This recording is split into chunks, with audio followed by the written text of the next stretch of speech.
Over here. How do you say your name? Adhara. Adhara? Okay, I like that. Lovely. Original. Oh.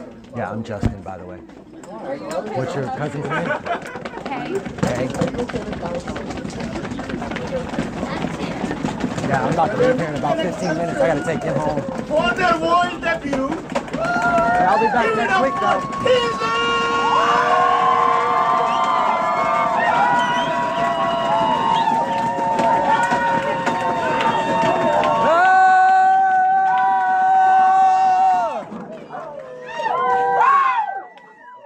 Oh, they took it too far at the piano.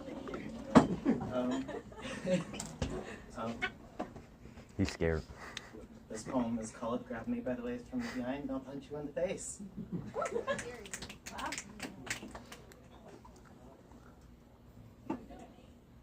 Stuffed green peppers are an easy recipe. Filling the empty void in my stomach with memories made of the entire configuration of bacteria. Feasting on meat and rice and cheese and pepper, peppered with grabbing my waist in the kitchen. I can't just treat me like a fucking human. It's a lot to unpack, sorry.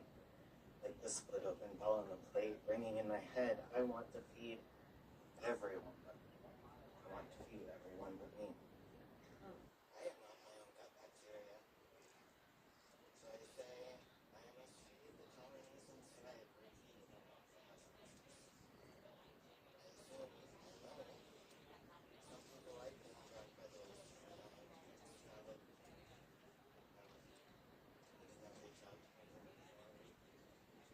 He reached out to the mirror of his lust and his dreams that I wore like the rice for his pepper.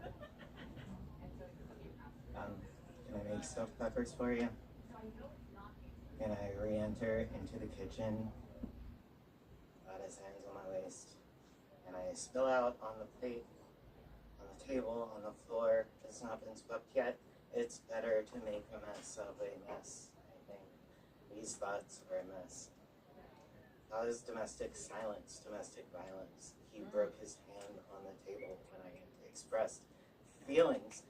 I keep thinking about rice on the floor. I keep thinking about stuffed peppers. One of my safe foods. Swept into the bin of a 2-year-old's hunger strike. Can I feed you? Are you the gut bacteria inside of me? Can I make you stuffed peppers and transmute myself into a kind of wall that does not have a waist to grab from behind?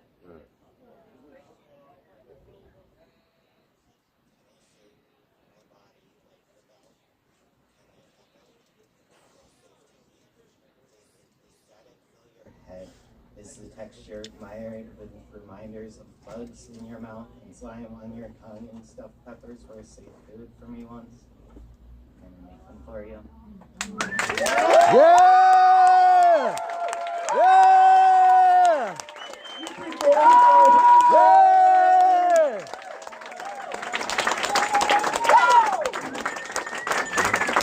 Yeah, I don't think you like the debutante introduction.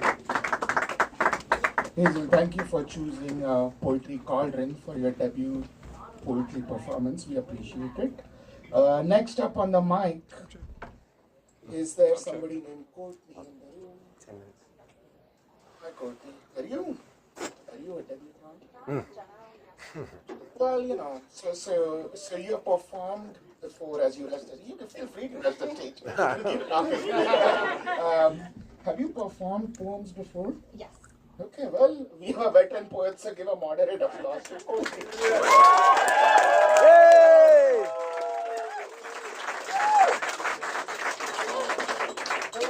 Hello. Oh, man. So this is a poem after a different poem by Lauren Malici. She has this really cool poem in Glasser Journal of Poetry online that's like an origin story with a lot of white space. Bold, no one has done that before. But it got me thinking about like anti-origin stories and kind of like starting from the bad thing and then writing backwards. And so I don't write enough poems about why I love my friends. So this is a poem about bad things that ends with why I love my friends. And I brought a friend that I wrote it about, but I didn't tell her that I was going to do that. So this is also for my friend Abba. Pharmacological anti-origin story. The first time I cursed the gabapentin side effects, smudge-like against tile, but not the last. My thumb, a cursor over the archive. All heat-stained summer, I wrote of the girl I had been, conflating emergence and emergency. Meanwhile, W never called to fix the AC. I wanted to tell you, harm does not cause a person, but I could not tell you where I end and all the harm I can cause emerges. So esoteric about the art of my own suffering, when really I needed to stomp on the lantern flies outside.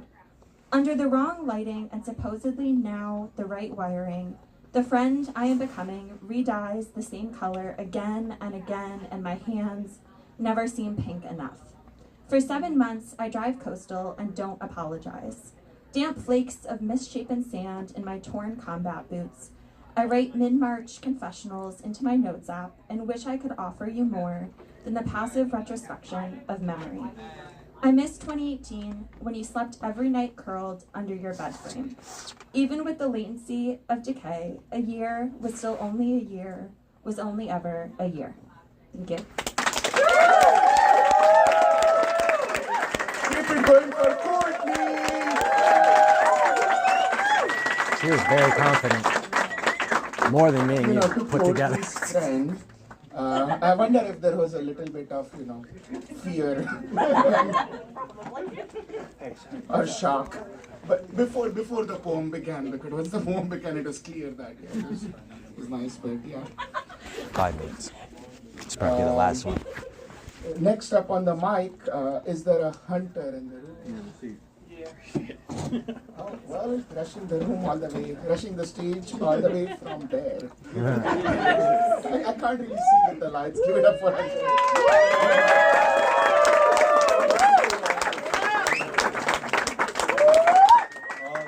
This poem is about my dad. He is from El Salvador.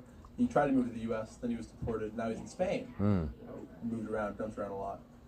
It's called Quechivo. Though her arms drape limply from the cobblestone ceiling, may her young have their mouths raked across the mud floor. Está bien, se dice. Está bien, se dice. Coyotes promised on another day more. Miles high clubbed their way, brave face snapped on his faults. Cutthroat weaving in his mind, he surrenders your shape. High waters, high waters, high waters. She lives not to see us, Allah. Unchipped shoulders grow mended as a wave of good faith. The weight of its smile raised the weight of us. Quechivo, mamá. Quechivo, mamá. Ahorita sangra por su aliento. Thank you. Yeah! Keep it going for hunter!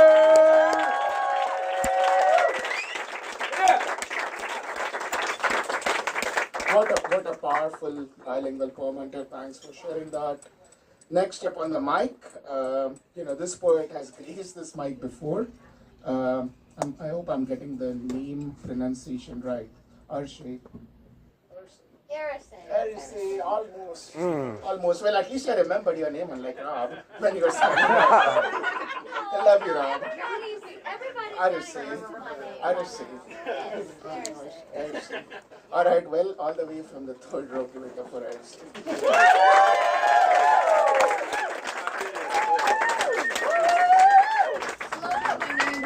Fully remembered eventually.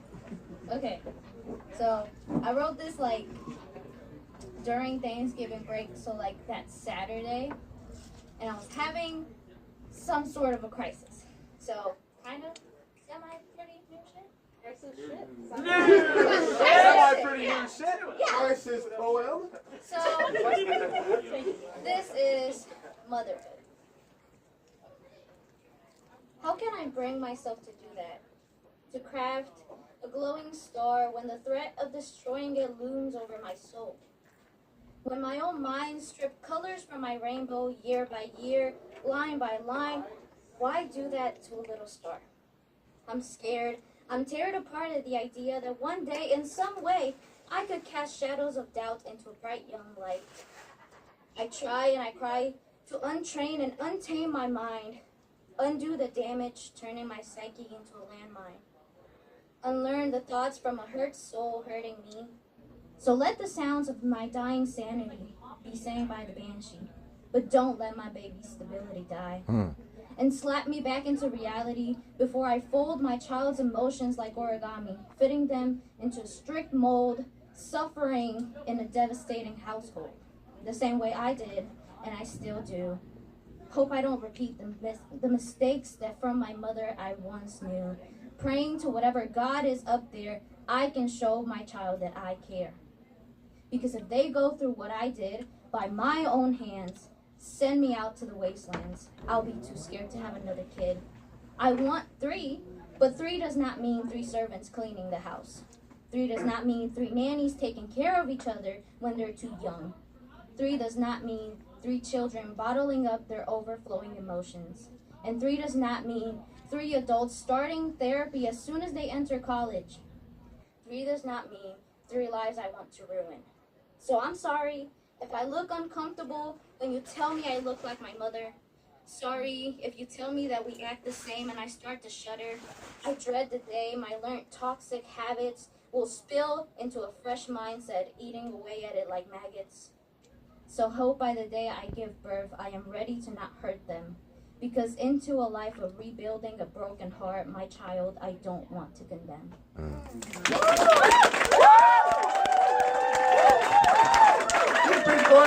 Hopefully I'll see you guys next week. Bye. I loved your poem.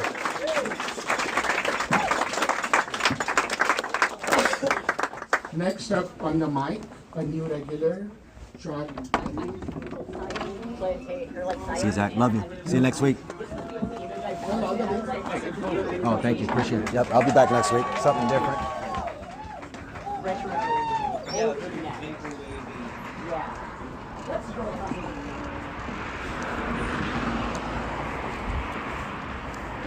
Ready to smoke?